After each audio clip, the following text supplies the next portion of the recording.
नमस्कार, मैं हूं निश्चित दुबे। आप देख रहे हैं सुलगता सवाल।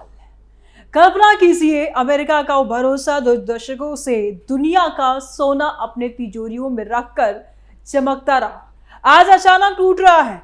ट्रंप की सत्ता में वापसी के साथ ही 30 देशों के सोने की चमक अब अमेरिका की तिजोरियों से बाहर निकलने लगी। जैसे कोई पुराना महल हिलने लगा हो, वैसे ही डॉलर की ताकत डगमगा रही है। जर्मनी चिल्ला रहा है, इटली भी दबाव डाल रहा है, हमारा सोना वापस लाओ।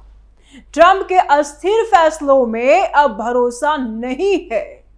यह सिर्फ सोना नहीं है, यह युद्ध की शुरुआत है।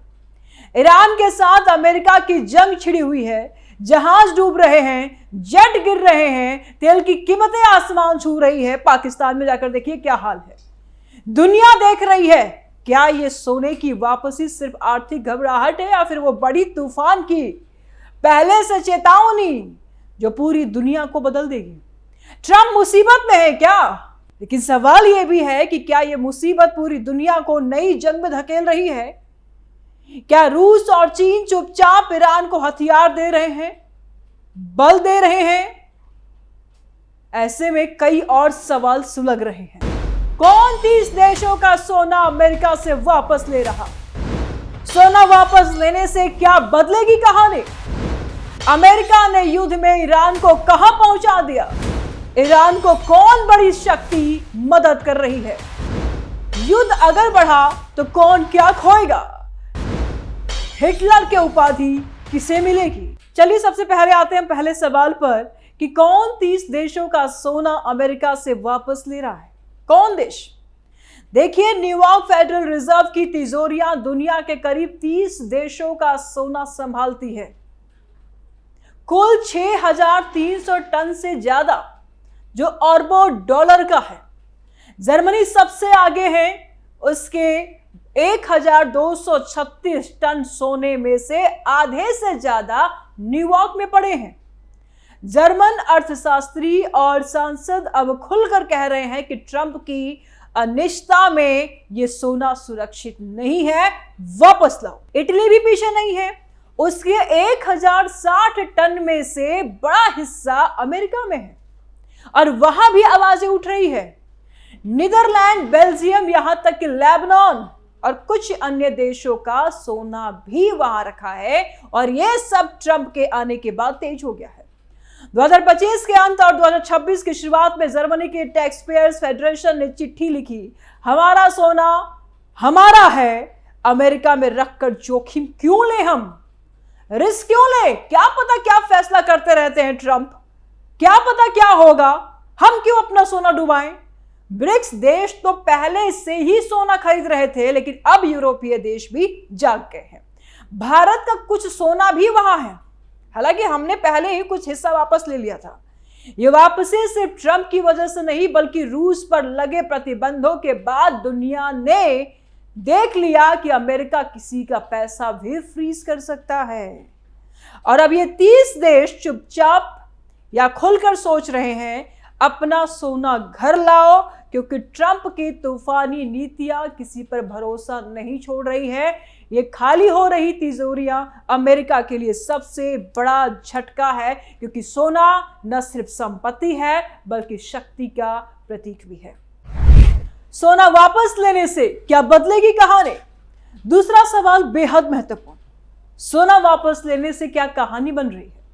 यह कहानी डॉलर की मौत की शुरुआत है। दशकों से दुनिया अमेरिका पर भरोसा करके अपना सोना उसके पास रखती थी, जिसे बैंक में पैसा जमा करो, लेकिन अब वो भरोसा टूट गया। जर्मनी और इटली जैसे मजबूत देश अगर सोना निकालने लगे तो बाकी 28 देश भी पीछे पीछे आएंगे। और ये सिर्फ आर्थिक कदम नहीं, ये राजनीतिक संदेश है। अमेरिका अब सुरक्षित नहीं। ब्रिक्स देश पहले से ही सोना जमा कर रहे थे। रूस, चीन ने तो हजारों टन खरीद लिए, अब यूरोप भी शामिल हो रहा है और इसका मतलब डॉलर की ताकत कमजोर पड़ रही है। दुनिया नई मुद्रा की तरफ देख रही है, सोने से बैक्ड सिस्टम की तरफ, और ट्रंप की टैरिफ युद्ध, फेड पर हमले और अनिश्चित नीतियों ने ये आग भड़का दी है। सोना वापस लेने का मतलब है अमेरिका की कस्टोडियन वाली छवि खत्म। अगर 30 देशों का सोना निकल गया तो न्यूयॉर्क फेड की तिजोरियां खाली हो जाएगी, बाजार में हलचल मचेगी। सोने की कीमतें आसमान छूने लगेंगी और ये कहानी डी-डॉलराइजेशन की है, जहां देश अब खुद को सुरक्षित रखना चाहते हैं, लेकिन ये सिर्फ शुरुआत है और ये सोना वापस से ईरान जंग के साथ जुड़कर एक बड़ी तस्वीर बना रही है। पुराना विश्व व्यवस्था टूट रहा है, नया उभर रहा है। रूस और चीन इस मौके का फायदा उठा रहे हैं और सवाल यह है कि क्या अमेरिका इस झटके से उभर पाएगा या फिर दुनिया दो खेमों में बंट जाएगी। अमेरिका ने ईरान को युद्ध में कहां पहुंचा दिया? तीसरा सवाल बेहद महत्वपूर्ण। अमेरिका ने इस युद्ध में ईरान को कहां धकेल दिया? अप्रैल में यह जंग 32 दिन से ज्यादा का हो गया है। ट्रंप ने राष्ट्र को संबोधन दिया, कहा कि हमने ईरान को कुचल दिया है और अब खतरा नहीं है, लेकिन हकीकत अलग है। अमेरिकी F-15 जेट ईरान के आसमान में गिरा, एक पायलट बचाया गया, दूसरे की तलाश जारी है। ईरान कह रहा हमारे कब्जे में है। ईरान ने हमले तेज कर दिए। हार्मोज स्ट्रेट में तेल टैंकर रोके जा रहे हैं। सऊदी में AWACS प्लेन हमले का शिकार हो गया। ट्रंप कह रहे हैं कि अगले 2-3 हफ्तों में और जोरदार हमले हुए। ब्रेस्ट पावर प्लांट सब ध्वस्त। इजराइल के साथ मिलकर अमेरिका ने ईरान की सुविधाएं को तबाह कर दिए हैं, लेकिन ईरान अभी भी पीछे नहीं है। ईरान अभी भी जवाब दे रहा है। 750 अमेरिकी सैनिकों के मारे जाने का दावा ईरान ने किया है। हालांकि ट्रंप मानने को तैयार नहीं। जंग अब तीसरे हफ्ते में है, लेकिन ट्रंप की डेडलाइन बार बार बदल रही है। ईरान का तेल निर्यात थमा, लेकिन वो अभी भी हूती और दूसरे गुटों को सपोर्ट कर रहा है। अमेरिका की अर्थव्यवस्था पर असर पड़ रहा है। तेल महंगे हो रहे हैं, महंगाई बढ़ रही है। ट्रंप कह रहे हैं हमने शुरू भी नहीं किया, लेकिन दुनिया देख रही है कि यह जंग आसानी से खत्म नहीं हो रही है। सवाल यह है और सस्पेंस ये बढ़ता जा रहा है कि क्या ट्रंप सच में जीत रहे हैं या ईरान की चुप्पी कोई बड़ा खेल खेल रहा है। ईरान को कौन सी बड़ी शक्ति मदद कर रही है? चौथा सवाल बेहद इंपॉर्टेंट। ईरान को कौन सी बड़ी शक्ति मदद कर रही है? सवाल तो उठता है, धाए धाए हमले कर रहा अमेरिका और इजराइल पर, कौन मदद कर रहा भाई? इतना छोटा सा देश। और सबके मन में उठने वाला सवाल, रूस खुलकर मदद कर रहा है, सामने से नहीं, लेकिन अमेरिकी खुफिया रिपोर्ट्स ये कहती है कि रूस ईरान को सैटेलाइट इमेज दे रहा है, अमेरिकी जहाजों और प्लेन की लोकेशन बता रहा है। ईरान के विदेश मंत्री ने खुद कहा कि रूस और चीन हमारे स्ट्रेटेजिक पार्टनर है। मिलिट्री कोऑपरेशन जारी है। चीन चुपके से मदद कर रहा है। Financial support, spares, parts, missile components, दोनों देश मिलकर के ईरान को एक्सिस ऑफ एविजन के जरिए सप्लाई चेन दे रहे हैं, ऐसे इन लोग के दावे हैं। रूस को तेल की ऊंची कीमतों से फायदा हो रहा है, चीन को सस्ता तेल। दोनों ने यूएन में अमेरिका की निंदा की है, लेकिन सीधे हथियार नहीं भेजे हैं। फ्रंट लाइन पे कोई भी नहीं है, सब बैक से है। फिर भी इंटेलिजेंस और टेक्नोलॉजी से ईरान लड़ रहा है। यह मदद ईरान को टिकाए रख रही है। ट्रंप इसे जानते हैं, लेकिन खुलकर कह नहीं रहे।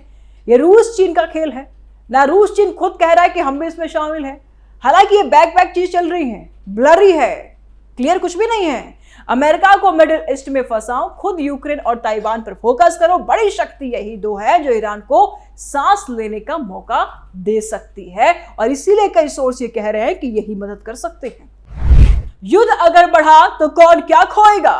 पांचवा सवाल और बेहद महत्वपूर्ण। युद्ध अगर बढ़ा तो कौन क्या खोएगा?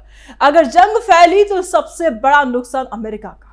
तेल की कीमतें $200 पार कर जाएगी, महंगाई उछलेगी, अर्थव्यवस्था डगमगाएगी, सैनिकों की जान, ग्लोबल इमेज खराब। ईरान अपना इंफ्रास्ट्रक्चर गंवाएगा, लेकिन रेजिमेंट टूटने से पहले और हमले करेगा। रूस को फायदा होगा, तेल महंगा होगा, यूरोप पर दबाव बनेगा, चीन सस्ता तेल खरीदेगा, डॉलर कमजोर हो जाएगा, यूरोप ऊर्जा संकट में फंस जाएगा। भारत जैसे देश तेल महंगा होने से झटका महसूस कर पाते अगर भारत ने अपना सोर्सेस को नहीं बढ़ाया होता, लेकिन फिलहाल अभी राहत है। ग्लोबल सप्लाई चेन टूटेगी, वर्ल्ड वॉर 3 की आहट सुनाई देगी, लेकिन सबसे बड़ा नुकसान भरोसे का है। अगर ये जंग बढ़ी तो कोई भी देश अमेरिका पर भरोसा नहीं करेगा। सोना वापसी और ये जंग मिलकर नई दुनिया बना रहे हैं। हिटलर की उपाधि किसे मिलेगी? सवाल ये भी है। इतिहास गवाह है कि आक्रांता को ही हिटलर कहा गया है।